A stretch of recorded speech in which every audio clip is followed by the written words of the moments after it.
I'm extremely excited today because we're going to be diving into a subject that we might not have served as much as we should have the last couple of years here in the show. We had people on before talking about how they raised investment and so on, but actually today we're going to take a real deep dive into industry-specific investment. And we have Lizzie from Imbiba joining us, and I'm super excited about that. And we're going to talk a bit about, what a great company looks like when you want to attract investment, and also what are the current conditions for actually raising investment in the moment, because it is a bit difficult in our industry and therefore also a bit harder to raise investment. It's definitely what I hear.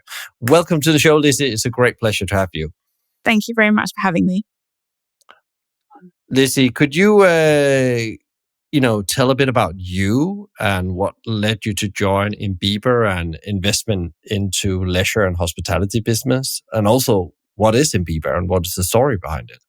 Yeah, of course. So just starting with me, I actually started in my younger life wanting to become an actress and somehow ended up leaving university and deciding to join the Deloitte grad scheme to become a chartered accountant. So I'm not sure how I flipped from one to the other. But anyway, so whilst I was there, I sort of started to find out more and more about the world of private equity, which really interested me. So I actually went into generalist private equity to start with. And then when I moved from the firm I was at the time to a firm called Foresight Group, that was where I met Daryl Connell, who is now managing partner of Imbiba.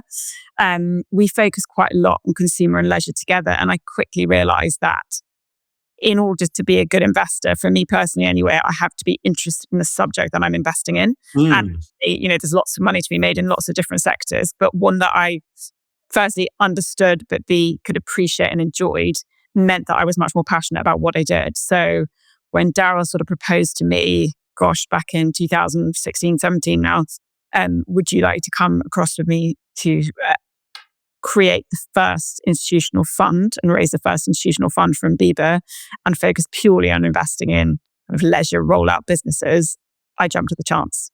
So that's how I got into it. In terms of Imbiba itself, I guess you could say it sort of had two lives. So Imbiba's been around for over 20 years, and the founders, John and Simon, their background was they were ex-entrepreneurs. So they ran leisure businesses as CEOs and CFOs and moved into more on the investment side, but they were very much early stage investors. But Imbiba's philosophy was about much more than just providing capital. So they would sort of raise a bit of money from friends and family, and then they would also help support with everything from finding properties, marketing, finance function, etc. That's how they ran the business, and did a very, very good job at it. And it was off the back of their kind of track record and us coming on board that we were able to raise the first institutional fund. Now the focus is very different. So I guess with Darren and my background being much more traditional investment, we now only invest in what we call proven concepts. So it's very a case of we back location-based businesses. So they're typically physical rollouts, the majority of which are in leisure. We do have a bit in kind of healthcare and education, but it's majority leisure. And it's what we sort of define as best-in-class concepts within a given subsector. So four-walled businesses that are looking to grow, but they have to be proven. So it's very much going back to your point of, is it private equity? Is it venture capital? It's very much private equity. So this is primarily grace capital to back proven concepts. Typically, we say between kind of 3 and 10 sites. That's the sort of size of businesses that we look at. And with the change in focus as you and Daryl came on board, what is the mission now of Imbiba? The mission is still very much the same. It is about backing best-in-class businesses and best management teams. And it's still very much about providing just more than the commodity of capital. There's private equity firms out there who will offer you money, or banks for debt. So it is, the construct of our team is quite unique for a private equity firm. Half of us are investors by background, myself included, but half of the team are actually ex-operators, so ex-property directors, CFOs, CEOs. So when it comes to value add, which is a term that private equity likes to sort of throw out there is genuine value add, and they might not appreciate some of the financial metrics, but every single company we invest in, it's very difficult for them to argue that finding properties off market isn't a value add. So I think property is something that almost all of our portfolio companies like the support with. But we've in terms of recruitment, our CFO Simon Wheeler has helped to recruit 12 out of the 14 FDs across our portfolio companies. So it's genuine, tangible value add. It's not just sitting on someone's board and saying you need to increase your margins. So I think that was what really sets us out from, I guess, competition in the market. So also what you're saying is that you are quite close and you share that knowledge and insight you have as you are both investing, but also actually putting knowledge and experience into the business and helping, getting these key hires on board, which is really critical as you scale. Exactly. And we view it as a partnership. We absolutely don't meddle in the day-to-day operations of the business. Ultimately, we sit across multiple boards. There isn't the time of day, even if we wanted to, but also, we are backing the experts in their fields to do what they do well. But we, at the same time, we're not hands off. We're not one of those private equity firms that have quarterly board meetings and otherwise you don't hear from us. We want to add value. We want it to be a partnership. When you come to the agreements with companies, we want them to ask our advice on stuff because that's the way we see it as we're doing this together. Okay, super interesting. So if we then go back to, you said you had a portfolio business, what are the typical businesses you're investing in? Maybe you can mention some of the brands you're working with, because then I think people can really start to get a good grip on where are these companies and what stages are they in. Yeah, of course. And actually the stage of investment has varied quite a lot and that depends on a number of factors. It depends on sort of the size and economics of an individual site. And it also depends on, whether we've known the founder for a number of years, what their track record looks like. But to give you a sense of some of the brands that you may or may not have heard of. So Pizza Pilgrims is one of our investments. Farmer J, again, on sort of food side. One Rebel, which is the UK's largest boutique fitness concept. That's another one of ours. If you like experiential leisure, we invest in F1 Arcade, Clay's, Big Fang. So there's a number of different brands and concepts. I've actually named quite a lot of the sort of traditional leisure ones there. We've also got a number of childcare brands. And just to give you a sense of sort of size, typically we'll say that somebody's got between 3 and 10 sites when we invest in them, but actually Little Houses Group only had 1 site when we invested in it. But that came down to the founder, Charlie Gardner, had an incredible track record. Also, the amount of investment per site means that if you get it right, a site can generate a few £1 million of EBITDA versus, if you were investing in one coffee shop, that might be 50 grand, 100 grand. So it wouldn't really move the needle. So for us, it also comes down to what is the EBITDA on when we invest in a business. Okay, super interesting. And then you mentioned before, you made it very clear we're a private equity business now, and that's how we invest. But if I was the founder because then I meet people that talks about angel investment as family office, VC. What is the difference if we just take private equity and angel investment? Because I know that's very two different approaches when you come to your investment decisions. Yeah, so do you mean in terms of how we approach an investment from a private equity perspective versus how an angel might look at it? Yes, exactly. Yeah, so I guess you could think of it in rounds. So a lot of the businesses that we invest in have had angel investment previously. That will be individuals. Typically, they might invest through some sort of tax benefit regime, so EIS, SEI, etc. So, but there might be multiple shareholders that have invested in that round, no one with any typical control. Typically, when we invest, we like to do the entire round, or at least be the largest shareholder and the only institution in that round.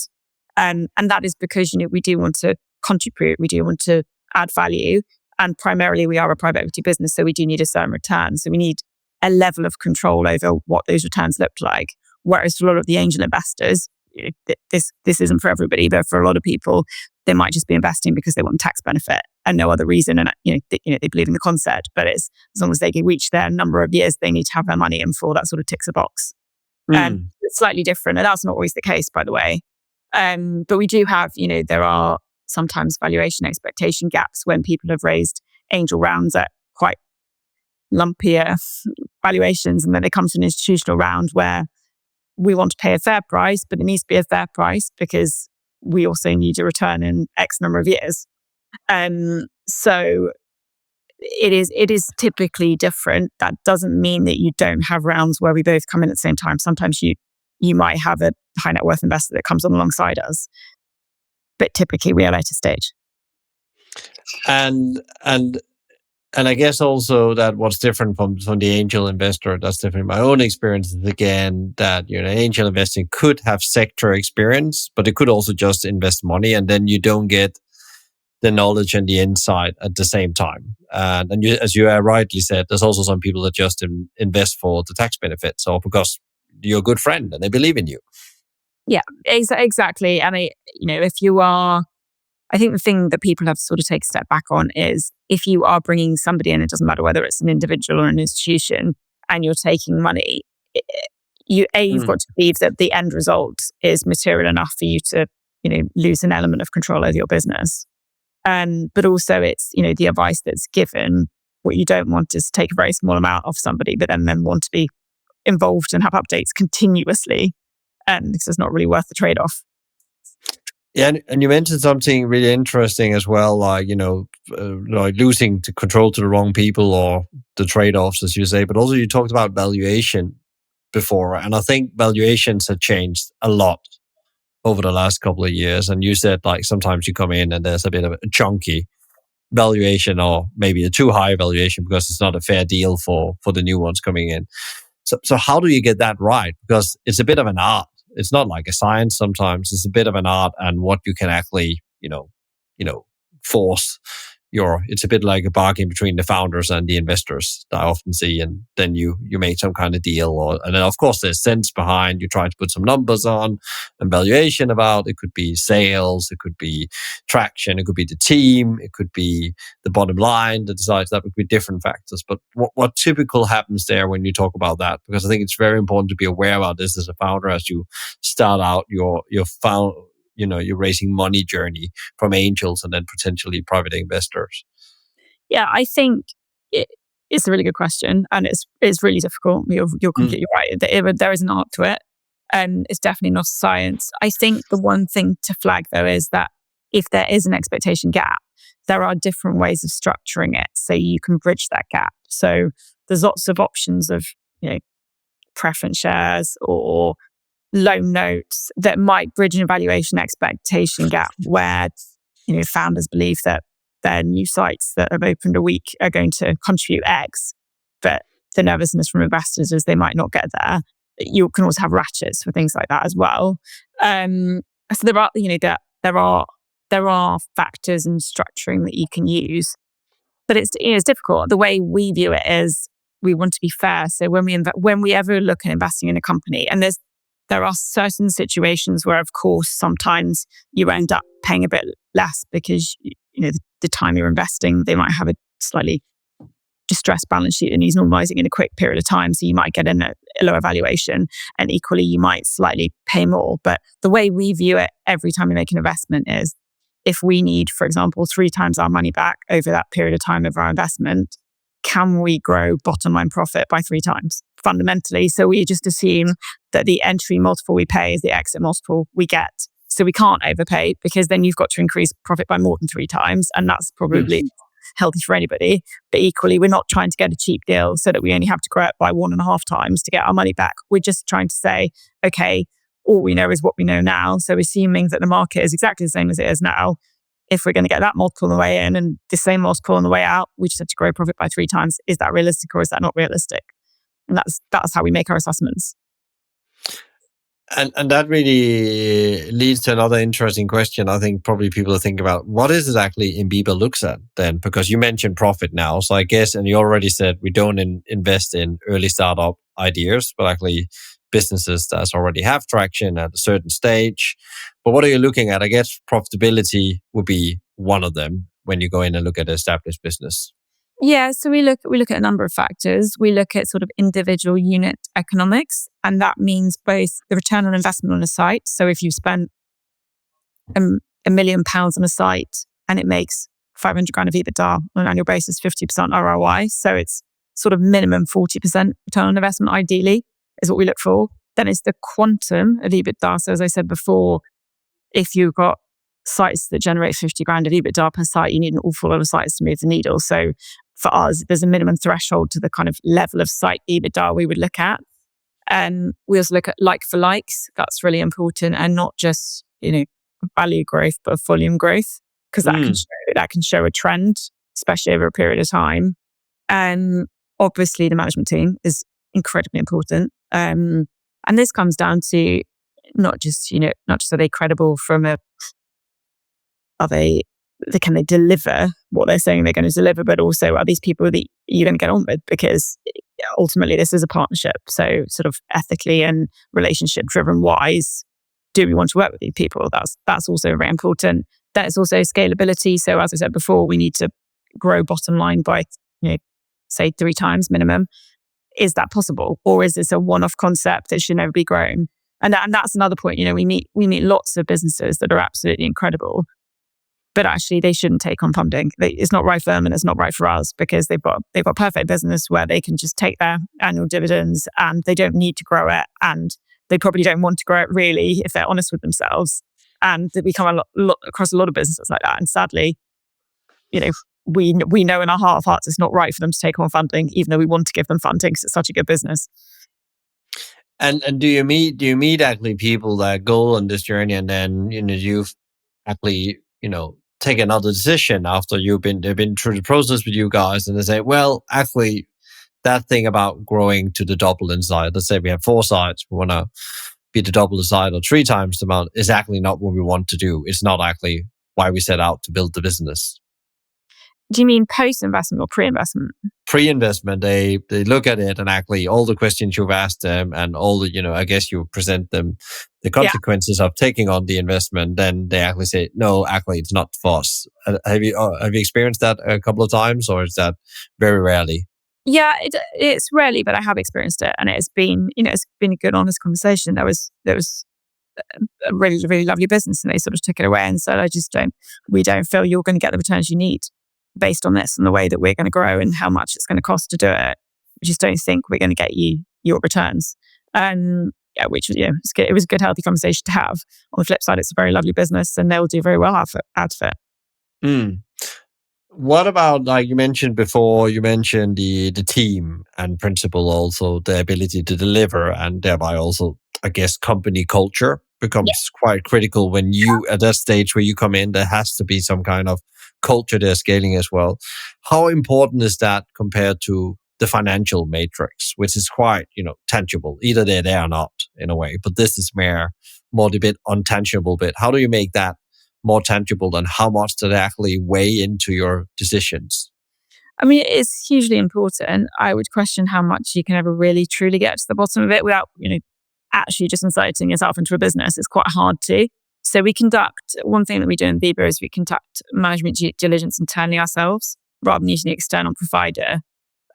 So when you're doing your references, and you make sure you do sort of 360 references from across their entire career, it's good to build up a theme. So themes typically come out, both good and bad, around individuals.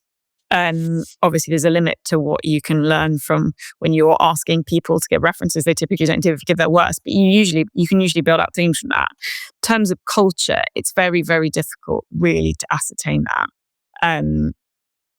Pre-investment, we try our best. We spend as much time. So I think what we do well is in terms of relationship with founders and the senior management team, we spend an awful lot of time with them. Most of the investments we make are off market, so there's months and months of building a relationship and getting to know each other. So I think by the time we make an investment, typically we know the founders very well, and we've referenced them and the senior management team. But the culture within their team, you're sort of judging the characters that and assuming that this is sort of funneling down. It's quite hard. Obviously, you look at customer reviews, whether they're picking up on anything, and look at forums if there is any employee feedback. But it's difficult to measure. Yeah, and that's super interesting. And why I'm actually asking the question is because, of course, you invested into Pizza Pilgrims, which in my view are mavericks. I know them quite well, and they build that business by scaling culture, and that's what they're really, really good. And you can feel when you go into their business, you can almost feel this is slightly different. This is not a ordinary business when you come into it, and then you start to talk with staff and senior management, and you find out this is very, very unique, and you can see it as a very clear plan for how that thing around culture and people is done, like any other things in the business. But that you can just, it's some businesses, there is no plan for that, and they don't see that as important to build a strong business. But actually, that was make you sustain a pandemic or whatever it is in a really strong way. And the Zoom is another one where I have the same feeling when I go in. Wow, okay, here's like consistently just some very unique things going on. I think Um, I think you're probably right. I think I totally agree with you, by the way, about policy mm, programs. Just mm, seeing that. I think it's quite easy to spot the extremes. I think what it's not easy to spot is the sort of grey area in the middle. yeah, yeah, that's where you have to have some gut. Is there like specific examples of investment where you say like all your different circles just came together in the highest level it could, and you just knew this is going to be a dream partnership, and we all gonna win? I would feel terrible to single one out, to be honest, because Mm, AI, it's not cookie cutter, and all these businesses are so different. yeah. But I think there are businesses that have absolutely delivered, and probably Pete's programs, that's one of them. And everything we thought from the outset has been true, if not better. So that's a great business, but so many of them. I'll pick Little House Group, for example, that was arguably earlier stage than we'd usually invest in a business. But actually, Charlie Gardner, founder, did a tremendous job, and it had a lot more opportunity than some of the others. So it was only the first site. The second site, they already had signed up. From a revenue visibility perspective, which is quite unusual in hospitality, the revenue visibility is unbelievable because this is a private members club. So the Mm, site, you've got 100% occupancy and sign ups within about 11 minutes of releasing the wow. memberships. There was also a childcare nursery with revenue visibility there. So that was a business that, although on paper was at earlier stage than we probably originally planned to invest in, ended up being a tremendous investment for us. And that was all, primarily down to backing the right person as much as anything else there. Yeah, and it's quite interesting when you build a business, you almost find out that the founders are like alchemists. I said they're putting together that special sauce to actually to become scalable at some point. That thing, that there will be some organic growth because they get the market right, but then there's all the other things that really make it into a unique business and investment proposition. So I totally agree with you. What about when you look at it like how is your horizons? Are you short term investors when you go in? Do you have like a very short period you're in and then you want to move out to release the money to be into something else, or do we have a longer term, or is really depending on how the business is developing? Yeah, I mean, in terms of sort of the fund, we're a traditional private equity fund. So typically our whole period is 3 to 5 years. That's what we aim for. And some businesses take longer, some businesses are quicker because of the nature of the sector that we're in. Obviously, typically you're increasing profitability only when you open another site. So it takes, it's not like it's a tech business where overnight something can change and your business can double in value.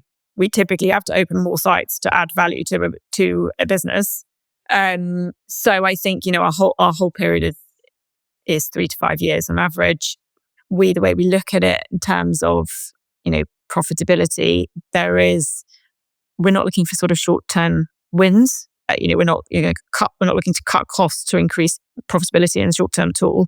If anything, you're investing in that head office team for growth. Having said that, cash is king, and I think we're really, really focused on this sort of individual site conversion. So that's really, really important to us. So even if you're investing in your head office costs for the growth, opening those sites and getting those sites to convert quickly is super important because, that's then cash to build another site to add more growth for everybody. And coming to the investment criteria, there's definitely a bigger focusing on doing the right thing, sustainability, social impact. How important is that in your valuation that actually the business understand what it wants to do besides just being a business when you go in? Well, we carry out ESG due diligence on every investment that we make, so it's super important to us. We're also B Corp accredited ourselves, Imbiba is. Having said that, it's less about where a business is now. It's more about that journey together and how we improve metrics over the period of our investment. So, we're not an impact fund by any means. Equally, we absolutely wouldn't invest in a business that we thought was something ethically doing something wrong.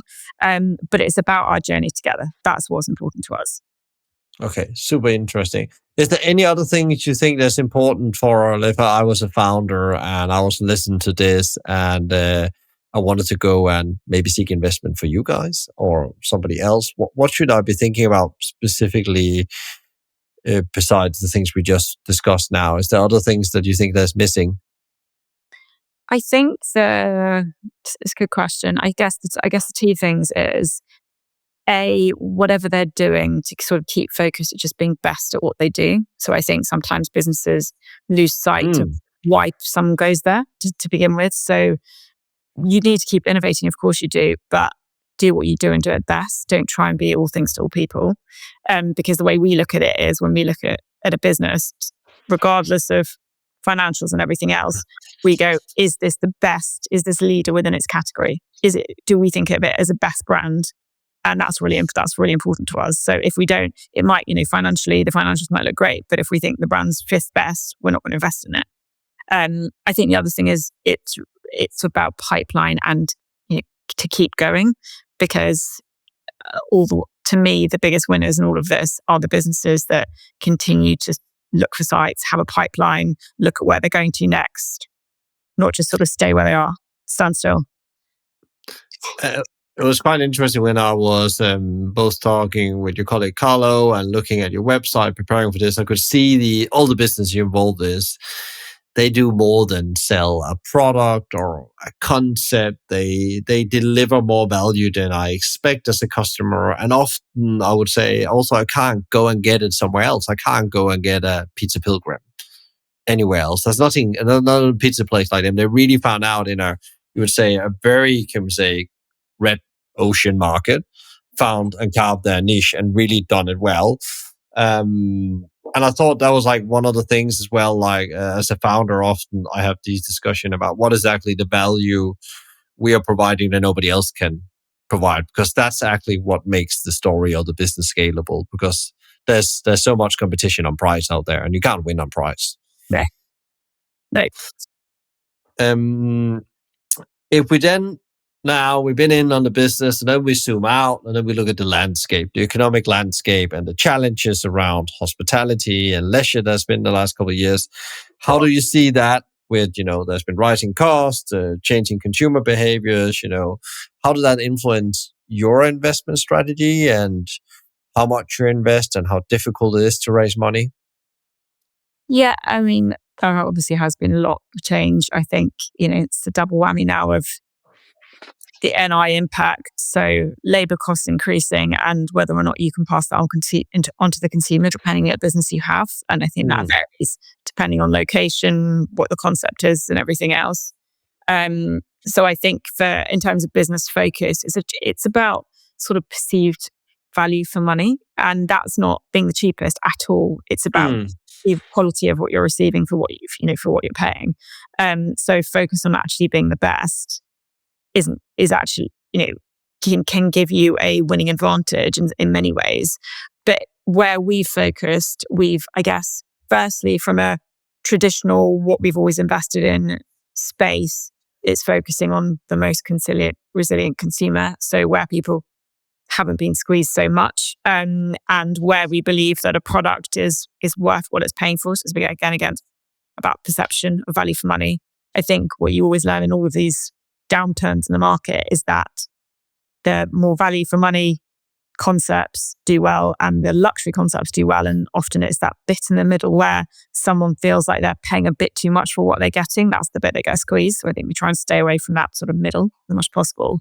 But in terms of kind of more general trends, we're definitely noticing a focus, especially from sort of not just younger demographic, but certainly they're driving it, where people are spending and prioritizing their health and well-being a lot more than they ever have done before.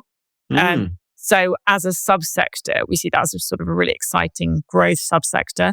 And it's surprising, despite everything that's going on and the dynamics that are going on, how much the younger demographic will prioritize in terms of percentage of their earning on health and well-being.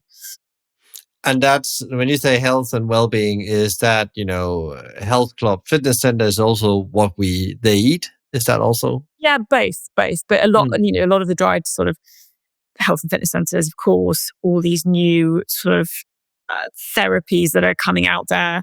People are now spending lots of money going to saunas and cold plunge pools. Yeah. So there's a lot of experiences that are doing very well and growing very quickly. But yeah, I do think they also are thinking a lot more about what they put inside the body as well. And what are like because now we're actually touching on trends and innovation. Are there like other innovations and trends you're seeing that from an investor point of view are really, really interesting also for founders to think about as they work with their business, because it's never too late to do a pivot. I often say if you're not too established, what should we be looking at as a founder to build a business for the future of consumer and thereby also possibility for raising investment or make profit? I don't think it's about pivoting because I think you need to be true to what you are, but I do think it's about innovating in the right way. So Mm. what that is making the customer journey more personalizing it. So I think people are much more laser focused on their personal experience. And obviously you can bring in technology to help with that. But I think that's quite key. I think it really depends what the business is, but I think that you just have to be in tune on what is out there, what the demands are, what the latest trends are. Try not to obviously jump onto fads, but I think it's very difficult to sort of stand still in this market. The expectations are going up. There's no doubt about it. I think technology in certain areas could play a big part. There's a big debate about whether or not dynamic pricing could come in, especially on sort of Mm. peak versus peak. Increasing the price of pints by 5p on a match day, etc. I think there is a lot more that could be done, and that will also help businesses offset increasing costs if they can manage that during sort of that off peak and peak pricing. So there's a lot of things to look at, but I don't think any of it takes away from our investment thesis of our main fundamentals of what we look for. Mm. I think these are sort of the cherry on top, but they're not the main driving force of what we're looking for. And you just mentioned technology yourself. How big a role play that the business are very tech savvy or very focusing on the tech element as part of their growth strategy when you go in? Really depends on the business. It depends on the Mm. business, depends on the demographic entirely. So, some of our businesses, it's not irrelevant, but it's a tiny part of what they do. Mm. Um, and it's not, for example, if we invest in childcare nursery businesses, yes, it's great. There's these apps like Family that parents can see pictures of their kids at home. Of course there is. But that's not the reason why they're picking a nursery. They're going in, they're meeting people. It's still very much about relationships Yeah. entirely. But when your entire user experience of somewhere like One Revel, where you're booking through the app for your class, you're adding your shake on, you're rating it, you're picking your instructors, etc. A lot of that is technology driven. So it really depends on the business. Mm. Yeah, because sometimes technology can play too big a role in how it forms the customer experience or the product. Actually, you haven't actually found out does that actually add value, or just like you think it adds value because they can do it faster. They might not want to do it faster because when they go seek an experience, it's a different perception. But I love the way you said, like, okay, if you want to go to a gym, there might be something about making it convenient to get there and actually have the things you need to have when you get there. Yeah, exactly. It entirely depends what it is. My biggest bugbear personally is when you go to a pub or somewhere and you have to order through an app and you're sat there with your friends and you spend the first 20 minutes not speaking to anyone because you're trying to work out how the app works. I mean, Yeah. that's hospitality for me. That's painful experience, but Yeah, and I think there's a bit of the legacy from the pandemic that goes on there. I've tried that in a couple of different venues over the last year as well. Um, what is what about when we see, how is your view as Imbiba on the industry where we are now? What is your view? There's been lots of challenges and it seems like we have another year of like, yeah, there's people that's very hopeful. There's the top 7 to 10% in my view that's very hopeful. Then there's the middle that's really not sure which way it's going to go. And then there's some people that already said, well, it's game over. That was the last bit, the government's budget. But where do you see the market where it is? Do you actually see we are on our way up? And how is there lots of interesting things happening in your view? Yeah, I think, look, I think there's winners and losers in all of these times, and there's no doubt about it. I feel like the sector as a whole has been hit very hard time after time after time over the Mm. last few years.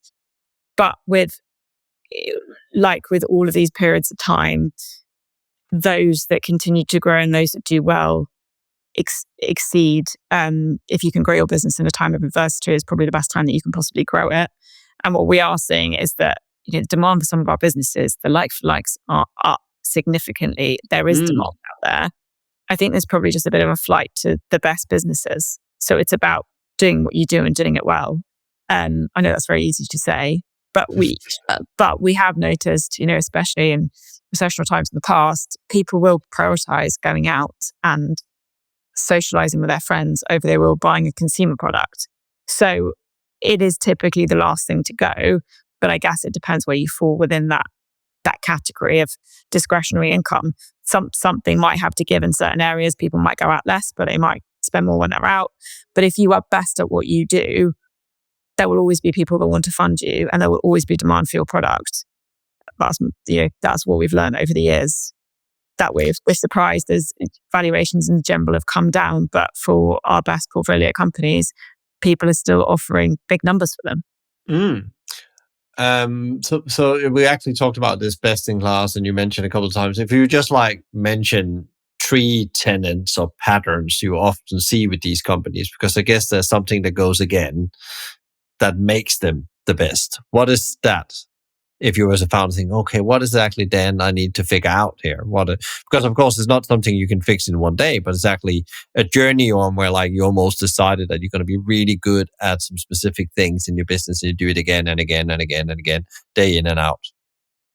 Well, I think one of the things is, and it's an incredibly difficult thing to do, but it's where a business has managed to evolve into a brand.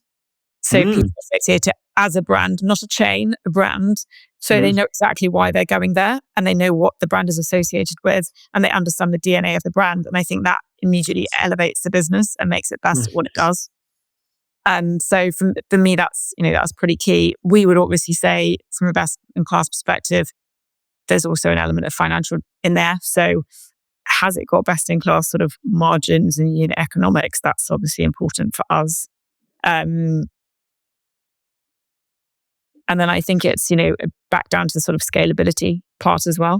Mm. You can be best in class at what you do and just have one site, but that ultimately from our perspective isn't enough. No, because what works in one side is not what potentially not. That's definitely my own experience. What works at 10 and 20 sites, you need to change something in the dynamics of your operation and how you deliver your brand. Yeah, exactly. So it just needs to, it needs to be the best product in terms of quality, service, offering, whatever it might be.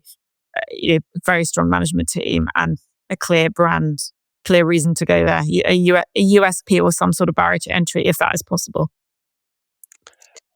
What is, Lizzie, your biggest learning as in doing investment over the last 2-3 years into this industry? That is a good question.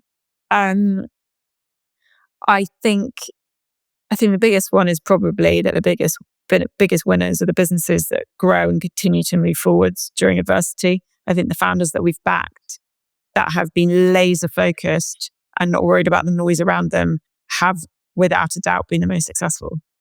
And that's hard, when it's the middle of COVID and no one knows what's going to happen. It's easier said than done. You obviously need the resources to be able to do that. But Yeah. without a doubt, they have been the winners within our portfolio. And I think the other thing is it's all about perception. It's not necessarily about what something is. It's about the perception of what it is that's most important. I love that. Love that. And I love the thing where you said it's about that clarity and focus you have for your business and brand. And because lots of the other things are not in your control. So you need to stay on what you can control. And then, of course, not say it is easy to take it that way, but you'll then find a way somehow. And that's often what I see as well. And I've heard that from many of the founders that's been on the podcast, where they talk about how they actually use adversity to actually get to where they want to go, because they need to go through that to become the brand and business they want to scale it to. Is there one question you wished I've asked you today, Lizzie? And what is that question? And what would the answer be? I'm not sure if it's a question necessarily, but I Mhm. guess one thing that I wanted to just sort of say to all the founders out there is that never be afraid to reach out, whether it's, to us, to another investor, because I'm sure you'll find that even if you're not right for them, people are always willing to give time and advice. Mm. And the more people you can speak to, the more you will learn. So I think that's the one thing I would say is never be afraid to reach out, even if you don't think you perfectly fit, tick all boxes. That's a great advice, because also it's part of learning about your business and actually get some, sometimes some feedback you wouldn't get anywhere else, because the only thing you're interested in is to give the right advice. And that's been my own experience, asking investors for, probably not always their money, but their advice instead. So where do you think we are, and what do we need to do to get to here? And then the other thing comes very natural if it's a good fit after that conversation. Where can people find out more about Imbiba? You connect with you if they want to ask you more questions about Imbiba, or maybe we just want to have a chat about, they just said, a potential investment, or if their business is ready for that. Absolutely. Well, obviously the website, you can go on Imbiba.com. I believe my email's directly on the website. And there's also LinkedIn as well. Although the Imbiba LinkedIn page is not very up to date, but I do check my LinkedIn. So through either way is always helpful. And would love to hear from anybody who wants advice or investment. Great. And we'll put all that in the show notes as well, so people can find it easily when they've listened to this conversation.